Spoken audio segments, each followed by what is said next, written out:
what you want because a pirate is free. You are a... Obvious pirate joke aside, it's me, E. We got another video for you. It is versus PirateKingVictor. We decided, you know, we were gonna have a standard match, and he hit me up on Skype. I was like, okay, that works. It was actually a pretty cool match. He played really decently. Well, no, that just sounds bad. That's like a backhanded compliment. He played good. He played really good. That's what I meant to say. Anyways, we're gonna go ahead and play it back right now. Okay, well, I'm sorry for the quality first off, because I forgot to adjust my focus knob. Anyways, so I bring in Kangaskhan, and he goes with Machamp. He decides, you know, he doesn't want to take a fake out, so he just switches out to Bronzong. I figured, you know, I'd go for the fake out just to get solid damage on whatever. It's fine. It's fine. It's fine. And I can't handle Bronzong at all with this thing, so I'm gonna go to Zapdos expecting rocks or Gyro Ball or something of the sort. He sets up his rocks, which is cool because I don't take any damage. And he switches out expecting a fire move. I had a feeling he was going to do that, like go to Kingdra or something, whatever he had to absorb fire, so I went right for agility. And I go for T-Bolt. I don't know what it is because I'm faster than Scarfers after agility anyway. So, but looking at how much damage T-Bolt did, I normally do more than that, so I'm convinced that this is some kind of bulky Heatran. He told me after the match it was especially defensive bulky, which is cool, you know.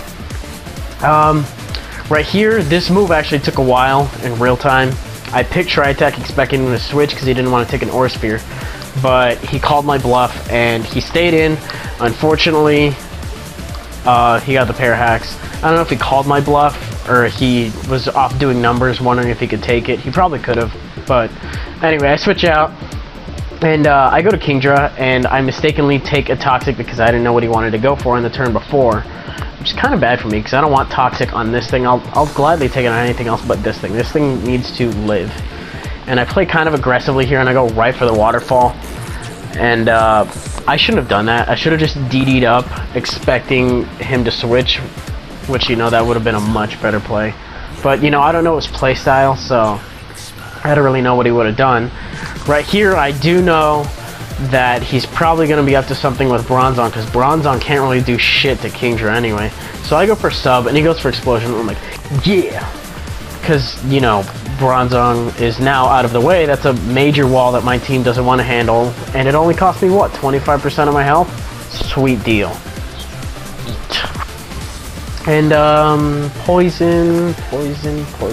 Okay, so he brings in Starmie. And thanks to Toxic, I'm now in Ice Beam KO range, which is not good.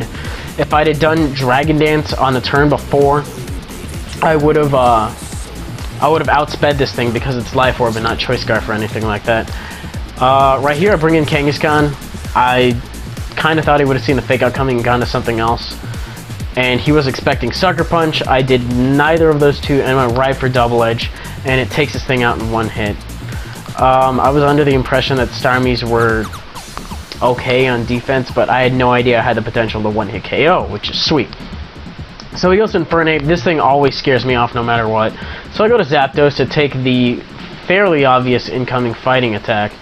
He could have just as easily gone for Stone Edge. I was probably within KO'able range. I'm not sure what set he runs, but that was probably a fairly bad position for me. Anyways, he went right for the obvious fighting move.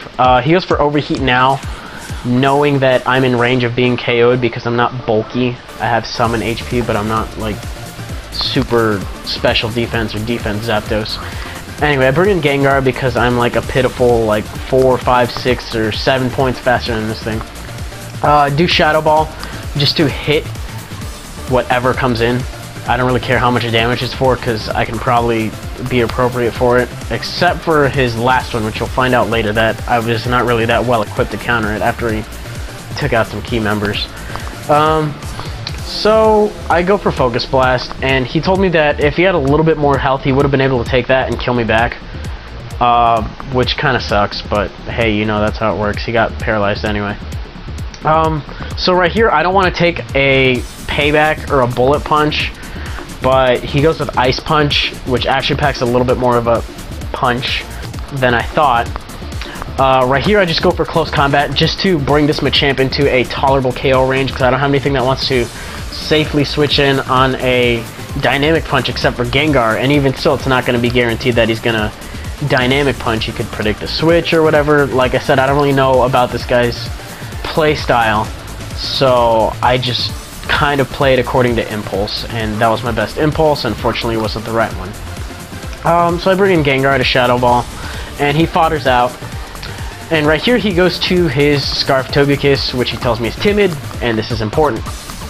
Right here, I made the mistake of not foddering out Gengar, because if I just had Kangaskhan and Togekiss at the end, I could have won. Gengar was actually the most useless one here.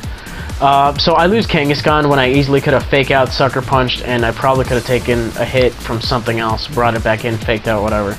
Anyways, I am modest with Scarf. He is timid, so there's no speed tie here whatsoever. He very cleanly wins it, and there's no question about it at all. So this is pretty much going to be sweet from here because, you know, I can't really bank on the 5% chance that Air Slash will miss. So that was an excellent game. I definitely would love a rematch in the future, preferably when I'm not as busy with other things. But anyway, that's the game. I got some more coming out this week, hopefully 1 or 2 more, so stay tuned.